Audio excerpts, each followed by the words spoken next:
इसके लड़ने से ऐसा होगा। अरे तुम्हारा राहुल गांधी अमेठी हार गया, मैं लड़ा था क्या? तुम्हारा राहुल गांधी अमेठी लड़ा था, बल्कि मैंने कहा था आओ प्यारे तुम अमेठी मत लड़ो, अब राहुल गांधी को हैदराबाद से लड़ा लो, जमानत मैं जब्त कराऊंगा इंशाअल्लाह, अल्लाह कराएगा। ये कांग्रेस का गुरूर है, वो कभी भी आपको ताकतवर नहीं देखना चाहते। अच्छा बताओ कहां है अहमद पटेल के बेटा और बेटी कांग्रेस में हैं? तुमने देखा अहमद पटेल जिसने अपनी जिंदगी कांग्रेस के लगा दी, कहां है? क्या तुमने देखा वो जिनके अल्पसंख्यक समाज मुसलमानों के कांग्रेस के पुराने नेता थे, उनकी औलाद कहां है? मानव सिंह सोलंकी का बेटा एमएलए है, वो कहां बताओ? बोले नहीं जरूरत नहीं है। तो इनका मतलब एक ही है कि दबाओ इन लोगों को। ये कभी भी अगर इनको डर इस बात का है कि अगर मजलिस आपको सियासी लीडर बना देगी, तो उनको डर इस बात का है कि हमारी दुकानदारी खत्म हो जाएगी। कांग्रेस पार्टी इंशाअल्लाह ताला तुम्हारी दुकानदारी अल्लाह खत्म करेगा। अब तुम देखना यहां से तुम्हारी बर्बादी का आगाज हो चुका है। तुम ये समझते हो कि दौलत के बिना पर तुम खरीद लोगे। अरे जो यजीद के चाहने वाले हैं, जो मीर जाफर और मीर सादिक हैं, वही बिकेंगे। जो आका के गुलामों के गुलाम हैं, वो अपनी जान को निछावर करेंगे, मगर दुनिया उनको कभी नहीं खरीद पाएगी। हमको सिखाया गया था, मेरी मां ने, मेरे बाप ने मुझे सिखाया कि तुम उनकी उम्मत हो जिनको कहा गया था कि एक हाथ में अगर चांद एक हाथ में सूरज रख दोगे, तब भी उन्होंने कहा था कि हम राय हक से मुंह नहीं मोड़ेंगे। जो बिकता है दौलत पर वो बिकेगा। मैं बिकूंगा जरूर, मैं तुम्हारी मोहब्बत पर बिक चुका हूं जमालपुर की जनता।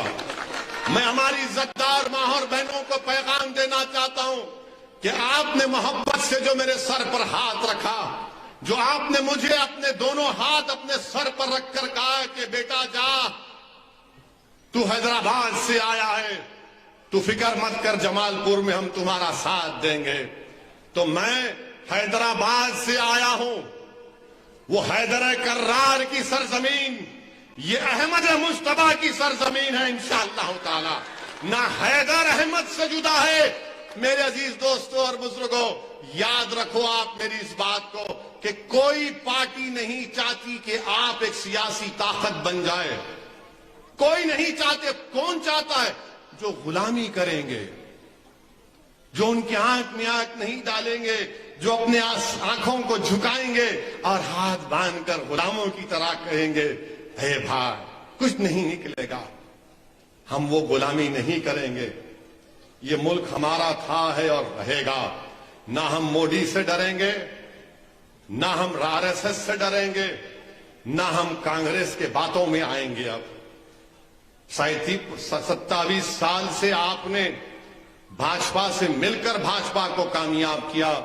अब क्योंकि एक नई शुरुआत मजलिस इत्तेहाद और मुस्लिमीन कर रही है, इसीलिए कांग्रेस पार्टी और भाजपा को तकलीफ हो चुकी है। मुख्तलिफ तरीकों से वडगाम में हमारा कैंडिडेट, उसको डराया जा रहा है। उसके घर पर लोग जाते हैं। हमारा दलित कैंडिडेट है वडगाम से, कौन डरा रहा है? कांग्रेस पार्टी। क्यों इतना डर रहे हैं भैया आप? जमहूरियत है, इलेक्शन लड़ने दो। अरे हम तो 14 लड़ रहे थे, तुमने एक को खरीद लिया तो 13 बाकी हैं। 182 है ना गुजरात की विधानसभा में, कितने हैं? 182। 13 माइनस करो, कितने रहते? कितने रहते? कितने रहते? कितने? जोर से बोलो। 169 रहते। लड़ो ना 169 पे, हराओ बीजेपी को, पूरे जीत जाओ, सरकार बना लो। मगर उनको 169 की फिक्र नहीं है। उनको ये फिक्र है कि हरा झंडा लेकर जो ये दीवाने बच्चे दौड़ रहे हैं आज जमालपुर में, अगर ये कामयाब हो गए तो हमेशा के लिए उनकी सियासी दुकान, जो आपको डरा कर इस्तेसाल करते थे, एक्सप्लॉइट करते थे, खत्म हो जाएगी। अब वो तुम्हारा डराना, तुम्हारा एक्सप्लॉइटेशन खत्म होगा। अब ये दूसरी पार्टी भी है, एक छोटा रिचार्ज, हम गारंटी कार्ड दिए। अच्छा, जो तुमने कार्ड दिया ये तो बताओ कि बिल्किस बानो पर, वो पूछो उन लोगों से, बिल्किस बानो पर तुम्हारा दिल्ली का मुख्यमंत्री क्यों नहीं बोलता? आप बोलो बिल्किस बानो पर बोलना चाहिए, नहीं बोलना चाहिए? बोलना चाहिए, जोर से बोलो, बोलना चाहिए। वो नहीं बोलेंगे, बोलेंगे नहीं बिल्किस पे नहीं बोलेंगे, हम स्कूल पे बोलेंगे। अच्छा, तो यूनिफॉर्म सिविल कोड पे बोलो, नहीं उस पे भी नहीं बोलेंगे।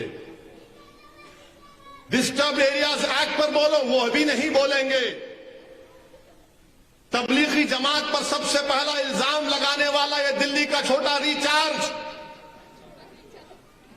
जब तबलीग कोविड चल रहा था तो तबलीगी जमात पर इल्जाम लगा दिया गया और बाद में कोर्ट ने उसको खारिज कर दिया। माने दिल्ली में कोविड की लिस्ट आती थी कि इतने लोगों को कोविड हुआ, इतने तबलीगी जमात के लोगों को कोविड हुआ। आज वो आकर बोल रहा है मैंने काट दिया, काट दिया, काट दिया। मेरी इज्जतदार मां और बहनों, पहचानो आप इन लोगों को। हम आपसे एक ही बात की अपील कर रहे हैं कि आप एक मर्तबा मजलिस इत्तेहादुल मुस्लिमीन को मौका दो। एक मर्तबा पतंग के निशान पर पूरे एतमाद और भरोसे के साथ और पूरी बेबाकी के साथ आप 5 तारीख को मजलिस को, साबिर भाई को कामयाब करिए इंशाअल्लाह। जो काम जमालपुर में नहीं हुआ वो काम साबिर भाई करेंगे। मैं बार बार आपसे कह रहा हूं, याद रखो मेरी इस बात को आप। मैंने उत्तर प्रदेश के चुनाव में पुकार कर उत्तर प्रदेश की जनता से कहता रहा। 180 जलसे मैंने उत्तर प्रदेश में किए। मैंने उत्तर प्रदेश की आवाम से, अल्पसंख्यक समाज से कहा कि देखो ये हमारी जिम्मेदारी नहीं है कि किसी पार्टी को सत्ता में आने से रोके। हमारी जिम्मेदारी है कि हमारी आवाज विधानसभा में पहुंचे। जब हमारी आवाज विधानसभा में पहुंचेगी तो वो आवाज उठेगी नाइंसाफी के खिलाफ। वो आवाज उठेगी जब बच्चों को रात के अंधेरे में पुलिस उठाकर लेकर जाती तो उनके लिए, वो नौजवान को छुड़ाने के लिए वहां का एमएलए दौड़ेगा। जब किसी हमारी बहन की आबरू पर आंच आती है तो उसकी इज्जत के लिए सब कुछ कुर्बान कर देगा। जब किसी के घर को तोड़ा जाता है तो रात के अंधेरे में दौड़ कर आएगा। ये काम हमको कर सकते और करना चाहिए। मगर कांग्रेस ये छोटा रिचार्ज नहीं, सत्ता, अरे सत्ता तुमको मिली तो तुमने क्या किया बताओ हमको। अगर यहां पर मेरी तकरीर कोई बुजुर्ग सुन रहे हैं जिनकी उम्र 85 और 90 साल के अगर दरमियान में होगी तो मेरी बात से मुत्तफिक होंगे कि आज से 55 साल पहले, 53 इयर्स पहले, 69 का जो फसाद अहमदाबाद में हुआ था वो किसकी सरकार थी? किसकी सरकार थी? पूछो उन बुजुर्गों से क्या बुरा हाल हुआ था। 2002 के बराबर उसी तरह बर्बरियत के मुजाहरे किए गए थे। मेरे अजीज दोस्तों और बुजुर्गों, इसीलिए मैं आपसे दमन गुजारिश कर रहा हूं कि आप 5 दिसंबर के दिन भाजपा को शिकस्त दीजिए जमालपुर से और मजलिस को कामयाब करिए। सत्ता में आने से रोकना हमारी जिम्मेदारी नहीं है। उत्तर प्रदेश की जनता ने असदुद्दीन ओवैसी की तकरीरों को सुना, नारे लगाए, जिंदाबाद, बड़े खुश हुए। मगर उन्होंने समझा कि शायद समाजवादी को वोट देने से कुछ हो जाएगा। दिया वोट और मिला क्या? घर तोड़े जा रहे हैं, जेलों में डाल दिया जा रहा है, कोई पुरसाने हाल नहीं है। इसीलिए हम आपसे अपील कर रहे हैं कि ये जो 13 हमारे मजलिस के कैंडिडेट हैं इनको कामयाब करिए। आपके उम्मीदवार जब जीतकर गुजरात की विधानसभा में जाएंगे तो आपकी आवाज बनेंगे। आपकी आवाज आपकी हिफाजत करेगी। हर समाज की आवाज है। अरे आखिर क्या बात है कि हमारे पटेल भाई भी हैं, अल्पसंख्यक समाज की भी आबादी बराबर है, उनके 40 से ज्यादा एमएलए जीत जाते और आपके खाली 3। अब ये 3 का मामला सुनाता हूं। ये 3 की बात साबिर भाई से आकर कांग्रेस के चाहने वालों ने की थी। साबिर भाई से पूछ लेना आप। ये 3 आकर कांग्रेस की तरफ से कोई लोग आए थे, आकर कहा कि साबिर देख 3 है, कुछ कर ले यार। तो साबिर भाई ने दिल बढ़ा करके कहा कि ठीक है चलो। वो एक राजकोट की वंकारा सीट है, क्या ना वंकारा नाम, वंकनेर पीरजादा साहब है और ये दरियापुर है। मैं नहीं लड़ाता हूं। जमालपुर मैं 2 बार का एमएलए हूं, मैं लड़ूंगा। तो मालूम आपको कांग्रेस ने क्या कहा? नहीं, तीनों छोड़ दे साबिर। हम तो दोनों छोड़ने तैयार थे, उन्होंने कहा कि तीनों छोड़ दे। फिर बाद में बोलेंगे ओवैसी को गुजरात मत लाओ, मंजलिस को छोड़ दे। यानी आप बताओ, हम तो दोनों 2 सीट छोड़ने तैयार थे। ठीक है, लड़ो आप। मगर नहीं, तो साबिर भाई ने कहा कि नहीं, जमालपुर की जनता को मैं उनका मखरूज हूं, उनकी मोहब्बत का। मुझे जमालपुर की जनता के काम करना है। मुझे जमालपुर के फैक्ट्रियों को खुलाना है जो कांग्रेस का एमएलए ने उन फैक्ट्रियों को बंद कराकर 1.5 लाख लोगों को बेरोजगार कर दिया।